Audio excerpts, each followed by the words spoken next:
కన్నా డేంజరు తేమ తాపం. వేడి కన్నా ఫీల్ అయ్యే హీటే ప్రమాదకరం అన్నమాట.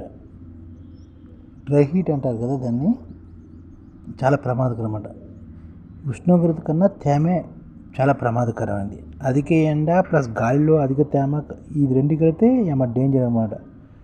ఇదే వడగాల్పుల రోజు ఎక్కువగా ఉంటుంది. దేశంలో మనకు తెలియకుండానే మన మనుగడకు ప్రమాదకర స్థాయికి అధిక ఉష్ణోగ్రతలు ఇప్పుడు హీట్ వేవ్లు మనకు ఎదుర్కొంటున్నాం. అధిక ఉష్ణోగ్రతతో పాటు అప్పటి గాలిలో సాపేక్ష తేమ కూడాను లెక్కించడం మనం చూడాలన్నమాట. గల్ఫ్ కంట్రీస్లో కూడా ఇలాగే తేమ ఎక్కువ ఉంటుంది. వెట్ బల్బ్ ఉష్ణోగ్రత అంటే ఉష్ణోగ్రతతో పాటు గాలిలోని సాపేక్ష తేమను కూడా పరిగణలో తీసుకోవడాన్ని వెట్ బల్బ్ ఉష్ణోగ్రతగా లెక్కింపు అంటారు అనమాట. వేడి ఒత్తిడి ఆలోచన ఉష్ణోగ్రతతో పాటు గాలిలో తేమ కలవడం. ఎందుకంటే వేడి వాతావరణంలో ఉన్నప్పుడు మనకు చెమట పడుతుంది. వేడిని తట్టుకునే ప్రక్రియ చెమట శరీరానికి ఉపయోగపడుతుంది. చర్మంపై నుంచి చెమట ఎంతగా ఆవిరైపోతుందో దానిపైన ఈ ప్రక్రియ ఎంత సమర్థంగా జరుగుతుందో దానిపై ఆధారపడి ఉంటుంది అన్నమాట. గాలిలో అధిక తేమ ఉన్న పరిస్థితుల్లో శరీరం సహజ శీతలీకరణ యంత్రంగానే అంతరాయం కలుగుతుందన్నమాట.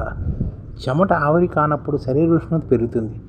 ఇది తీవ్రమైన అలసట, వడదెబ్బకు కూడా తగులుతాయి. తీవ్రమైన సందర్భాల్లో మరణం కూడా దారితీస్తుంది.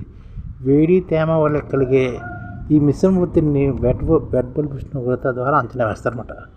వాతావరణ ప్రజారోగ్య స్థితిగతుల అంచనాలో ఇది ఒక కీలకమైన కొలమానమైందనమాట. మన దేశంలో ఇంకా తక్కువగానే ఉంది, దీన్ని మనం వాడట్లేదు కూడా. ఉష్ణోగ్రతతో పాటు గాలిలో సాపేక్ష తేమను కూడా జోడించి లెక్కిస్తేనే వాస్తవ అనుభవంలోకి వచ్చే తాపం తీవ్రత ఎంతో తెలుస్తుంది అంటున్నారు నిపుణులు. పెరిగే ఉష్ణోగ్రత గాలిలో తేమ కలిగే ముప్పు ఎలాగ ఉంటుందంటే 34 డిగ్రీలు వాస్తవ ఉష్ణోగ్రత ఉంటే తేమ 50% ఉంటే అది ఎక్కువగా ఉన్నట్టు అనమాట, తీవ్రంగా ఉన్నట్టు అనమాట. భారతీయ వాతావరణ శాఖలను తేమను గుర్తించట్లేదు, కానీ తేమను కూడా గుర్తించాలన్నమాట. భారతీయ వాతావరణ శాఖ నిర్దేశిత ప్రమాణాల ప్రకారం మైదాన ప్రాంతాల్లో 40, కొండ ప్రాంతాల్లో 30, కోస్తా తీర ప్రాంతం 37 డిగ్రీల సెల్సియస్ దాటితే ప్రస్తుతం వడగాల్పులుగా అధికారికంగా ప్రకటిస్తున్నారు. ఈ స్థాయి కన్నా 4.5 నుంచి 6.4 డిగ్రీల మేర ఉష్ణోగ్రత పెడితే వడగాల్పు రోజుగా, 6.4 డిగ్రీల కన్నా పెడితే తీవ్ర వడగాల్పు రోజులుగా ప్రకటిస్తున్నారు. అయితే ఉష్ణోగ్రతతో పాటు గాలిలోని సాపేక్ష తేమ కూడా ప్రాథమికంగా పరిగణలో తీసుకోవట్లేదు. హీట్ వేవ్స్ ప్రకటించిన సాపేక్ష తేమను ప్రమాణంగా తీసుకోవాలని డ్రై హీట్ ఉష్ణోగ్రతను లెక్కించాలని చెప్తున్నమాట. పగటి ఉష్ణోగ్రత IMD ప్రమాదకరమని భావించినంత పెరిగినప్పుడు కూడా గాలిలో అధిక సాపేక్ష తేమ వల్ల ప్రజలు ప్రమాదకరమైన వడగాల్పులు ముప్పును అనుభవిస్తున్నారు. ఇంట్లో ఉన్న వృద్ధులు, పిల్లలతో ఆరుబయట పనిచేసేవారు వడదెబ్బకు గురవుతున్నారు. గాలిలో తేమ శాతం సాధారణంగా ఎక్కువ ఉండే కోస్తా తీర ప్రాంతాల్లో కాంక్రీట్ అరణ్యాలుగా మారిన నగరపట్టణ ప్రాంతాల్లో వాతావరణ మార్పుల నేపథ్యంలో ఈ ముప్పు పెరుగుతుంది. ఈ స్టోక్ మరణాలు ఎక్కువ కావడం ఇందుకు ముఖ్య కారణంగా చెప్తున్నారు.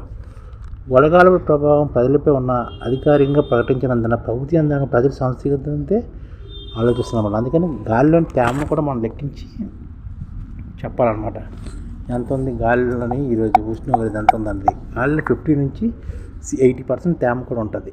అది గుర్తించిన దాని ప్రకారం దాని హీట్ని మనం లెక్కలేస్తాం. దుబాయ్లో కూడా అంతే, హీట్ 40 డిగ్రీలే ఉంటుంది, కానీ గాలిలో తేమ 80% ఉంటుంది. అందుకని హీట్ ఎక్కువ ఉన్నట్టే మనం మహసూస్ అవుతాం అనమాట.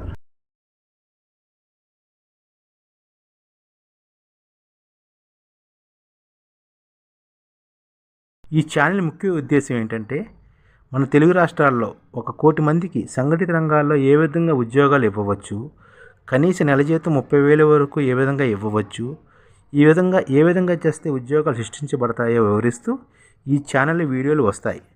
అలాంటి వీడియోలు మీకు కావాలంటే మన IDF భాస్కర్ ఛానల్ని సబ్స్క్రైబ్ చేసుకోండి. IDF అంటే ఇండియన్ డెవలప్మెంట్ ఫోర్స్. ఈ వీడియోలు చూసిన తర్వాత మీకు నచ్చితే లైక్ చేయండి, మీ ఫ్యామిలీ మెంబర్స్కి షేర్ చేయండి, మరియు మీ ఫ్రెండ్స్కి షేర్ చేయండి. Thank you. నమస్కారం.